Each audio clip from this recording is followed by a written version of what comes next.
Well, hello, everybody.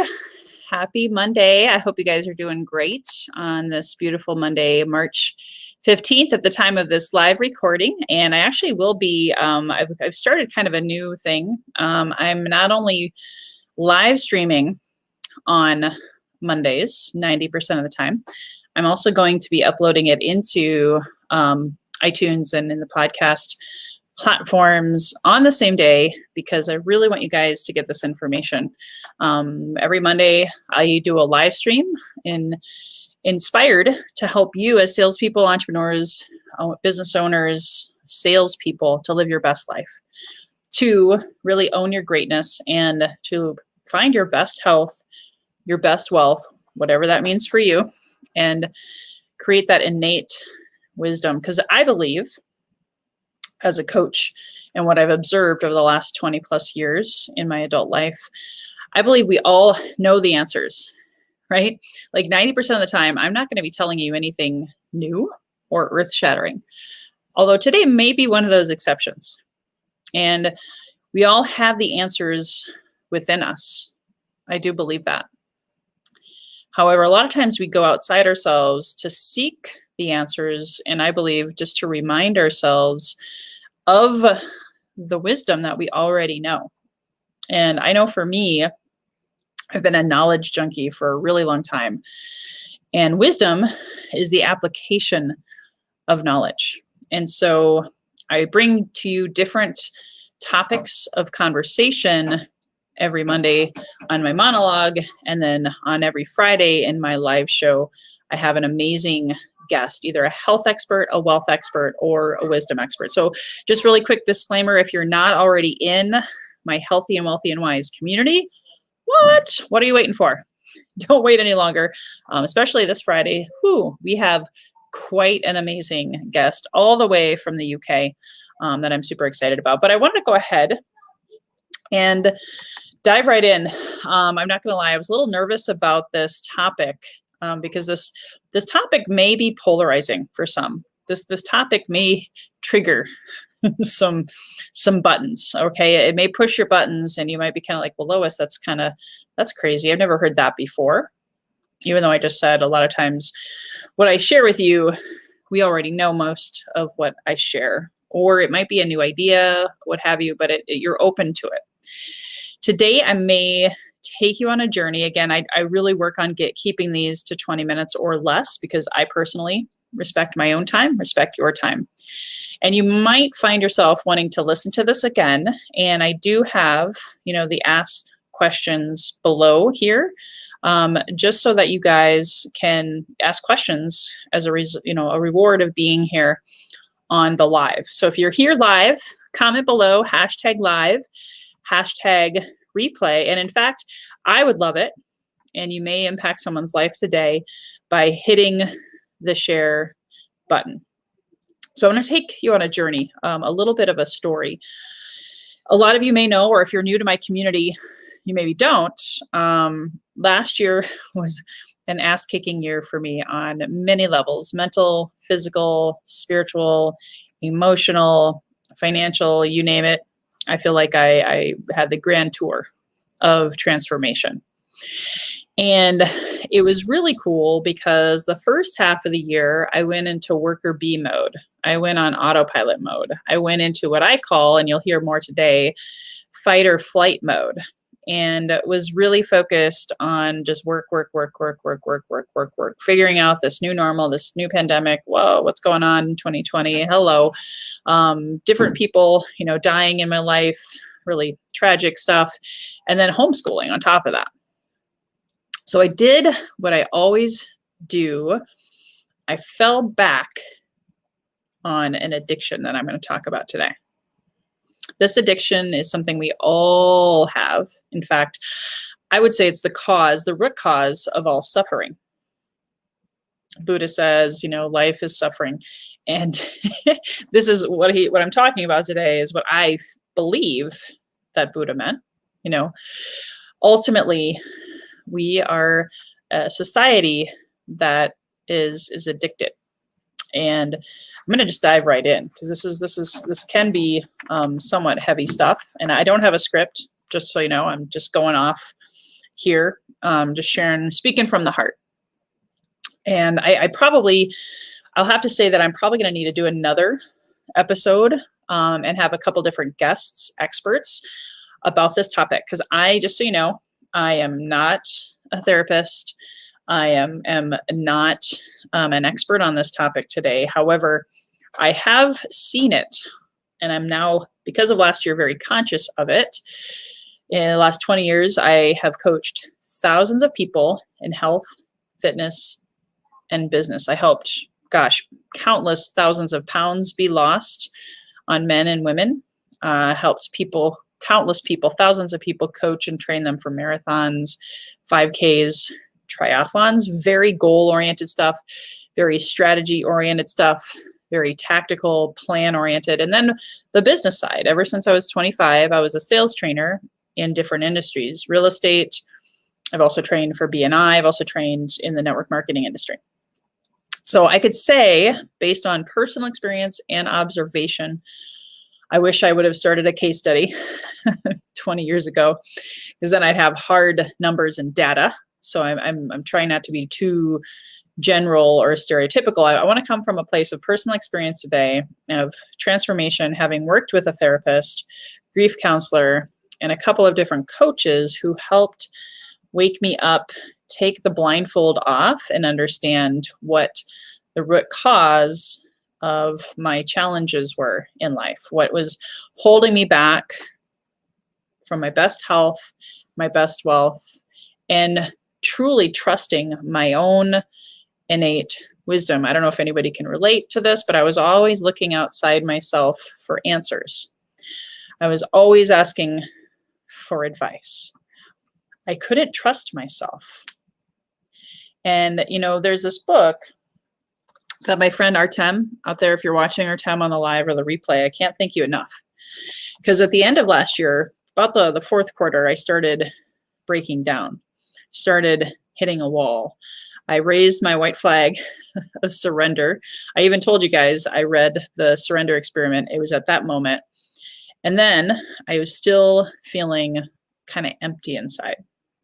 And a friend of mine introduced this book to me, When Society Becomes an Addict.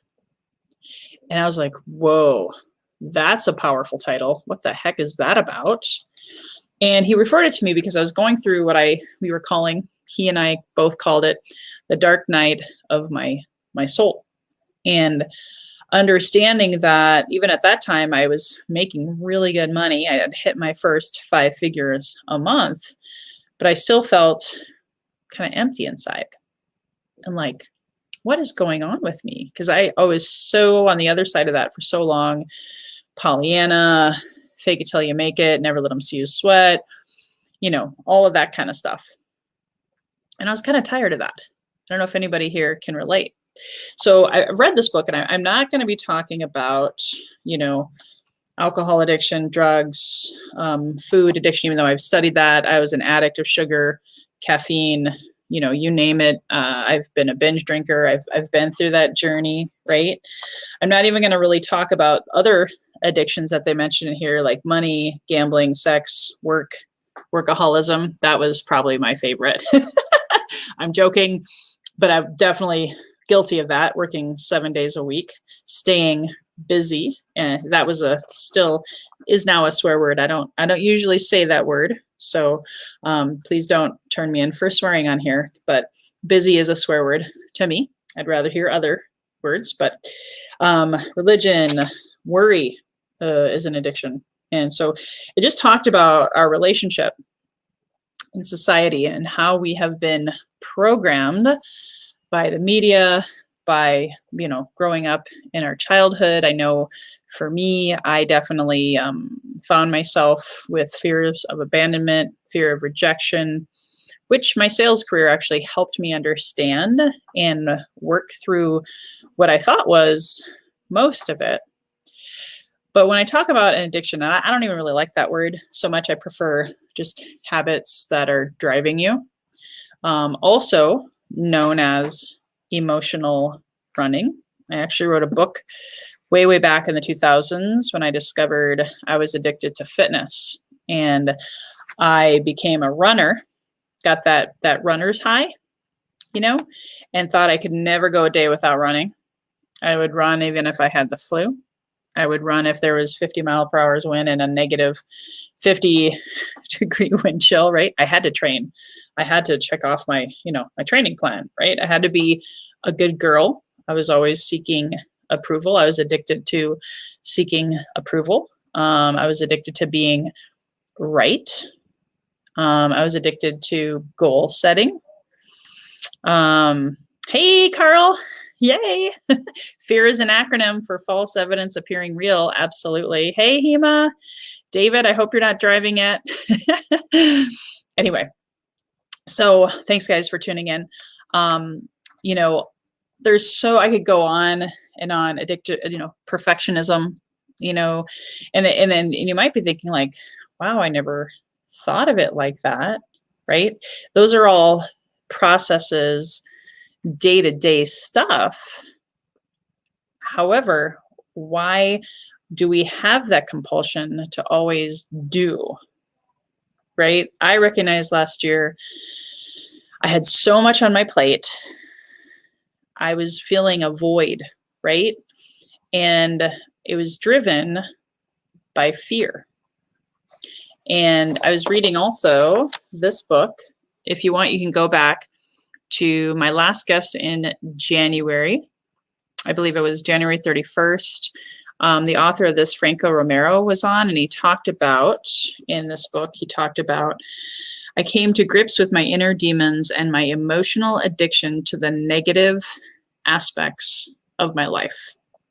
And he goes on to talk about it, as purely fear. We can be addicted to those things that do not serve us. It's a pattern. It's autopilot because of trauma, because of life, because of overwhelm. And so I bring this topic up again. I'm not an expert on this. I'm just sharing with you my own personal experience, and even working, through therapy and both traditional and non-traditional conversations, spiritual conversations about getting to the root cause of why did I feel compelled to have to, in my mind, do so much. And actually, Carl, hey, Raymond, Carl, I don't know if you know this, but Carl Olson, who's on the call right now, he asked me, Lois, what drives you? You're just so, I'm paraphrasing here, Carl, but something along the lines of, you're so successful. At that time, I was doing really, really well, doing really, really well in network marketing and winning trips and, the Mercedes and all of the stuff, right? I was just on autopilot, and I was driven by a fear of failure, because 13 years ago, I had a massive, massive failure. And I hope you're taking notes. There's a moral to the story. I was so driven by the pain and the trauma of that one event that I completely abandoned my truth, and I went and sought outside answers for myself. So it looked like I was driven by success, but I was actually driven by fear. And I know, Raymond, you said, why are we hardwired? I think I'm not, like a psychologist or an expert on psychology. I might have to go and study some more. What I've learned through my mentors and my therapist is, we were born pure, right? We had an amazing new opportunity to begin this new and experience this new world. And, by a certain time frame, even by as little as 2 or 3 years of age, I heard a story from my subconscious mind coach that she ran away from home, or started to run away from home, when she was 2. Because there was so much going on around her that was toxic. Again, going back to this, I was addicted to negative aspects of my life because they were programmed. Maybe they had a traumatic childhood. Maybe they had, perceptions. Again, I'm not here to, put down my childhood or anyone else's, right? However, it is our perceptions that trauma that causes us to go in a certain direction. And it can be without the right mentorship and conscious interrupt to say, hey, you don't have to do all these things to be loved. You don't have to do all these things. You don't have to win all these prizes to be worthy. So I fell into a human doing pattern for the last 13 years because of said trauma. Back in 2007, I was homeless and lost everything. And I had a lot of people in my life speak very, very, very openly and negatively about my loss, right? So my fear of rejection, fear of abandonment sort of kicked in, but it was really, really that addiction to that fear of failure that drove me, Carl. So Carl was, got it. Thanks, Raymond. but definitely that those events, Zig Ziglar says failure is an event, not a person. But guess what? This is why my podcast is actually called Healthy and Wealthy and Wise. Okay. Because I was so triggered by that event, I manifested an autoimmune disease. I believe I even manifested a couple of car accidents. I manifested, arguments with my husband. I manifested feeling really lonely because all I had were business partners, not friends, because I didn't want people to see the real me. I wasn't true to myself. I wasn't owning my truth. I wasn't pursuing my truth. I was looking for answers outside of myself and allowing that fear of failure to drive me until it literally drove me into the ground. Manifesting disease, all of those things, putting a cap on my income, actually, because I was always doing, which then guess what? I didn't show up as my natural, true, authentic, pure self. I always thought I had to be perfect. I had to, wait, yes. Thanks, Elizabeth. I thought I always had to, right? Insert, I have to do this. I'm a mom, so I have to keep it all together. I have to take care of my kids. I have to provide for my family. I have to, right? So what I did once I started waking up, and again, if you're just joining us, reading books like this and reading books like this,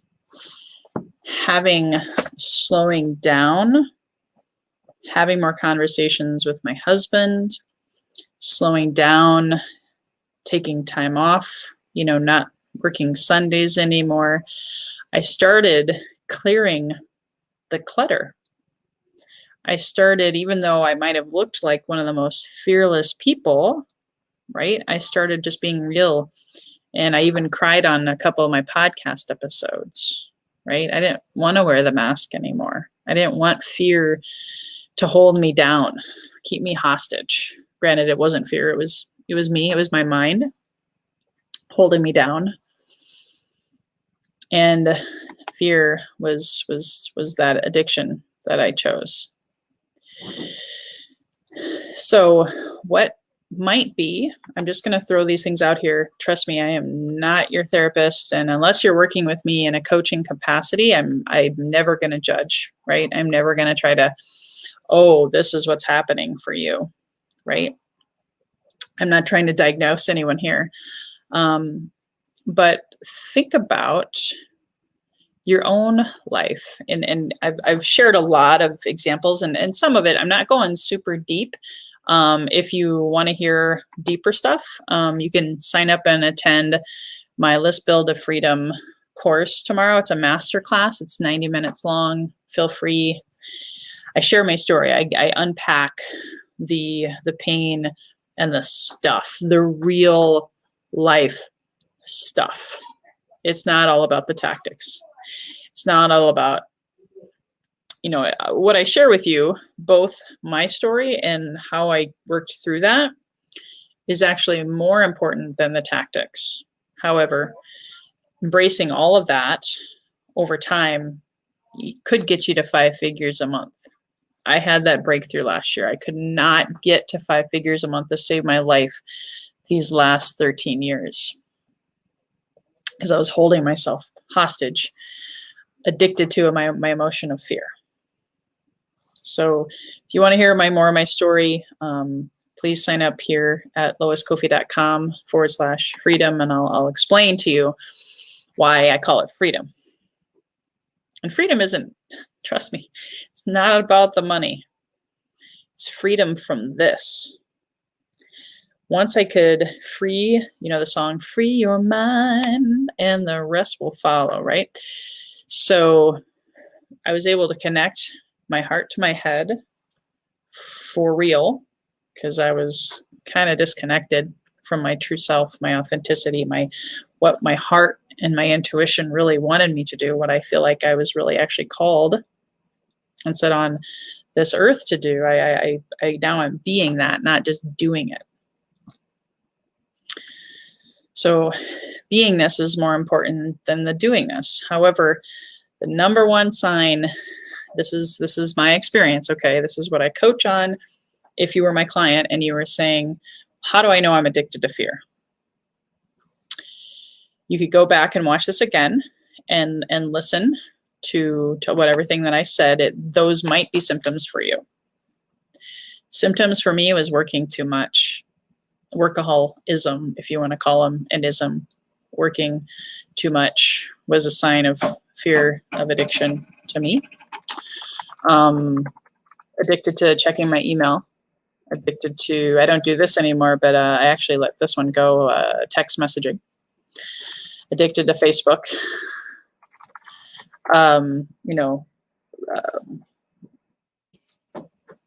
Avoiding, my family. That's not even so much working so much as just being on my computer too much. Addicted to worry. Scarcity. Am I going to make enough money? Worrying about that. So really, really sitting down and even taking time to reflect every day. I wasn't doing that before because I was always in the doing mode. And another sign would be, watching too much TV, putting yourself onto the Netflix and just trying to quiet this. You could say alcohol, drugs, whatever. I'm thinking more of the specifics when it comes to your life as an entrepreneur, salesperson, business owner. In my case too, another one was I had more business partners than friends. I wasn't a good friend. I'll just be honest. If you're out there listening to me, I'm working on being a better friend, right? Another addiction to fear is, again, constantly reading books and never taking action, staying in inaction, never hitting your goals, like never hitting your goals. Like I shared, I always was at a cap on my income. My health. Oh my gosh, my health. Last year, because remember I said earlier I manifested an autoimmune disease when I started that real hardcore addiction to fear. Now I'm coming down on my medication. I'm fully expecting to get off and go into remission this year. However, if you have health challenges, weight challenges, pain, chronic pain, feeling lost, not sure where your direction is, it's all emotional addiction to fear. And that's the root cause of all addictions. Not being able to dream. I remember I had a friend who couldn't set goals. She couldn't, it wasn't even about goal setting. She couldn't even dream and what would she want to create with her life. She couldn't do that. And she did end up dying of liver disease, right? So this is kind of a heavy topic for a Monday, but my point is you can free your mind, you can release that, and just ask yourself more questions. Ask yourself more questions. And I thank you, Elizabeth. I appreciate your support and your empathy. I am so grateful I woke up having this awakening for me and being able to share it, and not just being here talking about list building or talking about how to make a phone call or a sales call, how to close a deal, right? That's what people are used to hearing me say, right? I am all about the truth and helping you free your mind. Be true to yourself, speak your truth, be open to sharing. You never know when you share your story who you might touch as a result. You never know. So now I embark upon releasing more and more every day. And here's the cool thing. I'm going to end with this. The more I release, the more I have received. The more money, the more friendships, the improved health, more time with my family, improved relationships with them, which is everything to me right now. And to be able to share this with you, not having this fear of rejection. And so I hope this brings some value to you today. If you have questions, you can always book a discovery call with me free of charge, no strings attached. I only do so many a month. However, if you see yourself in anything that I said, don't go it alone. And please don't take this the wrong way. You're going to need more than a therapist. If I didn't have a coach, I actually have a couple different coaches. I don't know how I would have been nearly as successful as I have been, even in just as little as the last 90 days. Things have continued to progress for me as soon as I was open to accepting and recognizing that that's where I've been for 13 years, probably longer, go back into childhood, sugar addiction, all of the things, right? But the root cause still was fear. And I never understood that until this past year. So give this some thought. Please hit the share button if you feel like, this might resonate with some of my friends. And of course, invite them into my Healthy and Wealthy and Wise Facebook community, where we talk real talk. My guests I bring in are, amazing people, that write powerful books like this. And yes, thank you for Carl inspiring some of this today, and knowing that fear is false evidence appearing real. And it's a huge thing to understand. And I encourage you to study it and journal about it. And until next time, I'll see you back here. If not on my webinar tomorrow, I'll see you back on Friday morning at 10 a.m. Pacific time. Here's to your best health, your best wealth, and your best wisdom. Bye-bye for now.